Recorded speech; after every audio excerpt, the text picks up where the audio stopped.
እናስተልን ተመልካቾቻችን ከአንከር ሚዲያ ዝግጅት ክፍል ያክብሮ ሰላምታችንን እናቀርባለን። የአማራ ፋኖ ብሔራዊ ንቅናቄ ዛሬ በይፋ ተመስርቷል። የአማራ ፋኖ ህዝባዊ ድርጅትና የአማራ ፋኖ ብሔራዊ ኃይል በጋራ ሲያደርጉት የነበረውና ለረጅም ጊዜም ሲካሄድ የቆየው የአንድነት ምክክር በመጨረሻም ተሳክቶ በዛሬው ዕለት እንደ ኢትዮጵያ አቆጣጠር ጥር 9 ቀን 2018 ዓ.ም የአማራ ፋኖ አንድ ሆነዋል።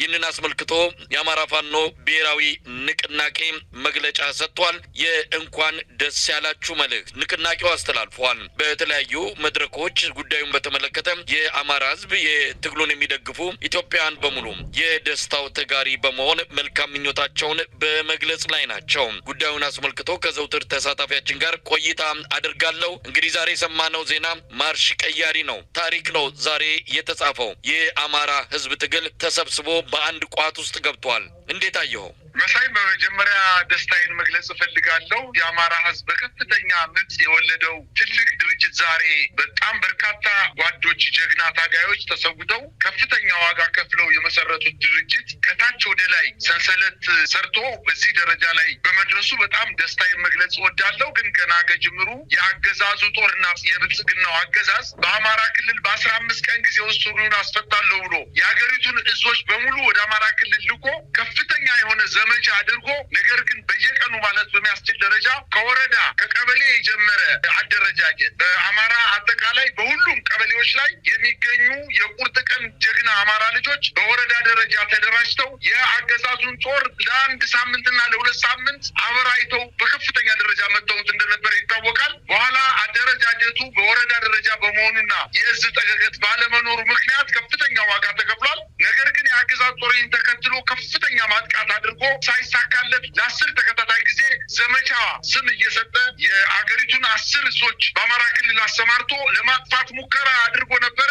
ነገር ግን እነሱ እየፋፉ የአገዛዝ ጦር እየደከመ ፋኖች እየደረጁ ልባቸው እየሰፋ የክልሉን አካባቢዎች እየተቆጣጠሩ ከመምጣታቸው በተጨማሪ ምናልባትም ከ100 እና ከ200 በላይ የሚሆኑ የፋኖ አደረጃጀቶች በአንድ ተሰባስበው እንግዲህ መጨረሻ ላይ ዛሬ ትልቅ የሆነ ድርጅት መስርተዋል። ሲጀመር የህዝብ ትግል ስለነበረ ከጅምሩ በወረዳ ደረጃ የተደራጀው በኋላ ወደ ብርጌድ አድጎ ቀጥሎ ወደ ክፍለ ጦር አድጎ ከዛም ወደ እዝና በኋላም ደግሞ የአማራ ፋኖ ብሔራዊ ኃይልና የአማራ ፋኖ ህዝባዊ ድርጅት ተብሎ በሁለት አደረጃጀቶች ከፍተኛ የሆነ ምከታ ድምሰሳ ሲፈጽሙ እንደነበረ ይታወቃል። ዛሬ ደግሞ የአማራ ፋኖ ብሔራዊ ንቅናቄ የሚል ድርጅት መስርተው ከፍተኛ ውይይት ዋጋ ተከፍሎበት ብዙዎች ተበትነዋል፣ ደክመዋል። ከጎናቸውም ታጋዮች ነን ሲሉ የነበሩ ሰዎች ከድተው መንግስትን ተቀላቅለው ከፍተኛ የሆነ መረጃ አለን በማለት ሰራዊቱን ፈርሷል፣ ከእንግዲህ በአማራ ክልል የሚተኮስ ጥይት የለም፣ የአማራ ክልል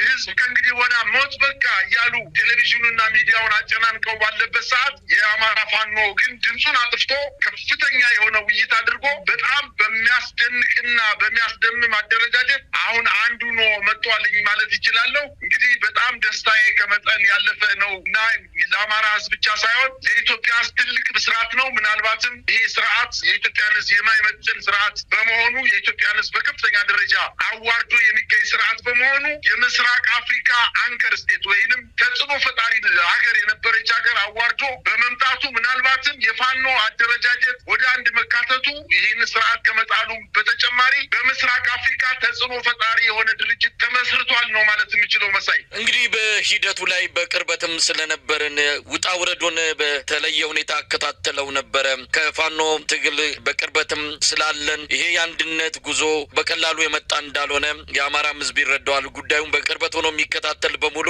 ምን ያህል አስቸጋሪ ነገሮች እንደታለፉ ለዚህ ቀን ለመድረስ ብዙ መስዋዕትነቶች እንደተከፈሉ በሚገባ ስለምረዳ ዛሬ ልዩ ቀን ሆኖ ቢገለጽ ተገቢም ነው የሚል እምነትን ያለኝ። እንግዲህ ታሪካዊ ቀን ነው፣ ታሪካዊ ውሳኔ ነው። የአማራ ፋኖ ታጋዮች አንዱ ወደ አንዱ ከመተኮስ ያንንም ታሪክ ምዕራፉን ዘግተው ዛሬ የጋራ ክንዳቸውን በጨቋኙና የኢትዮጵያን ህዝብ መከራ ውስጥ ወደ ከተተው የብልጽግና አገዛዝ ላይ ለማድረግ የሚያስችለውን ትልቁን ውሳኔ ነው ዛሬ ያስተላለፉት። ማርሽ ቀያሪ ተብሎ ሊገለጽ የሚችል ነው። ይህንን ትግል ከጀርባም ሆኖ ሲደግፍ የነበረው የአማራ ህዝብ በርቀትም አስተዋጽኦ ሲያደርግ የነበረው የኢትዮጵያ ህዝብ ዛሬ ልዩ ቀን ሆኖ ቢደሰት ይገባዋል የሚል እምነት ነው ያለኝ። መሰለኝ። ለማንኛውም እስቲ መግለጫው ምንድን ነው የሚለው? ብዙ ነገሮች ናቸው የተነሱበት። ሂደቱን እንዴት እንደነበረ፣ ምን አይነት አስተዋጽኦ እንደተደረገ፣ በተለይም ደግሞ ይሄ አንድነት ከብልጽግና ጋር ከሚደረገው ትግል አንጻር ምን ማለት እንደሆነ በሰፊው የተገለጸበት መግለጫ ነው። አንድነት የተበሰረበት ብቻ ሳይሆን መጪውም ተስፋ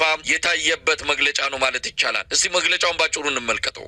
መሳይ ነው። ከመግለጫው በፊት የመንግስት አካል ይሄ ድርጅት እያደገ መጥቶ በኋላ ዱካ ለክቶ ይህን ስርዓት አንከባሎ እንደሚጥለው ስለተረዳ መጀመሪያ ውጊያ ሞከረ፣ አልቻለም። ከዛ በኋላ በፕሮፓጋንዳ ጠፍተዋል፣ ደክመዋል፣ ተበትነዋል፣ በየገዳማቱ ገብተዋል ብሎ ሲል እንደነበረ የምናስታውሰው ነው። አሁን ደግሞ ከድርጅቱ በድክመትም በገንዘብም በመታለልም በከፍተኛ ደረጃ ገንዘብ ተሰጥቷቸው ወጣው የመጡ ሰዎችን በሚዲያ አቅርቦ ፋኖ ከእንግዲህ በኋላ እንቅስቃሴው ደካማ ነው፣ የለም ተክተልትለው ይመጣሉ ጠብቁ እየተባለ በሚዲያ ቅስቀሳ እያደረገ ባለበት ሰዓት አንዳንዶቹም ለሚዲያ ቀርበው ሚዲያ ላይ ገና ስርጭታቸው ወደ አየር ላይ ሳይውል የፋኖ ኃይሎች ተደራጅተው በሽታቸውን አስወግደው ከውስጥ ሲከፋፍላቸው የነበረውን ኃይል አስወግደው ወደ አንድነት መምጣታቸው ብቻ አይደለም። በጣም የሚገርመው መሳይ ከጅምሩ ገና አገዛዙ ለማጥፋት በሚሄድበት ሰዓት እየመከቱ ማሰልጠኛዎችን አቋቁመው የኮማንዶ ኃይል መንግስት ሪፐብሊካን ብሎ ካሰለጠነው ኃይል በላይ የሚሆን የኮማንዶ ኃይሎችን አሰልጥነው በከተማ ላይ ጠንካራ ኦፕሬሽን በመፈጸም ከፍተኛ